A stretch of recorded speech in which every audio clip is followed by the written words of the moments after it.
In a quiet little village tucked between two green hills, lived an old clockmaker named Mr. Bartholomew. He was a silent man, always seen tinkering with his clocks in his tiny wooden shop, and children often watched him from outside, curious about the ticking wonders inside. But no one really knew his secret. For decades, Mr. Bartholomew had been working on something very special. Not a clock, not a machine, but a garden. Not just any garden, but a magical one that grew in the heart of time. This garden, hidden behind a giant grandfather clock in his back room, could only be accessed when the clock struck 13, a time that didn't exist in the real world. One rainy afternoon, a young girl named Eliza wandered into Mr. Bartholomew's shop seeking shelter. She was clever and observant, and she noticed the strange clock that ticked backwards. Mr. Bartholomew looked at her, and to her surprise, smiled. He hadn't smiled in years. "You have curious eyes," he said. "Would you like to see something impossible?" Eliza nodded. He guided her to the grandfather clock.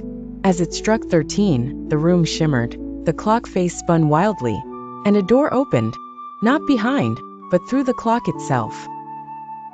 Eliza stepped through and gasped. The garden was endless. There were trees that whispered dreams, flowers that changed color with emotions, rivers that flowed upward, and animals made of clouds. In the center stood a magnificent tree with golden leaves and a heartbeat. "This," Mr. Bartholomew said, "is the Garden of Moments. Every plant here is born from a memory, a special, forgotten memory from a child somewhere in the world." Eliza was fascinated.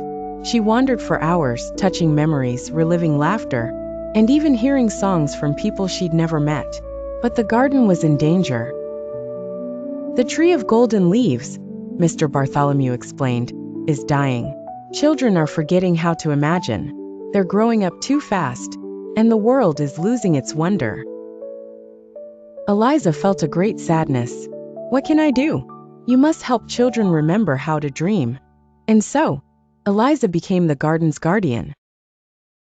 She told stories, shared wonders, and reminded every child she met that magic was real. Not in wands or spells, but in kindness, creativity, and curiosity. With time, the golden tree bloomed once more. Moral: imagination is not just for children. It is the seed of all dreams, and dreams are what shape the future.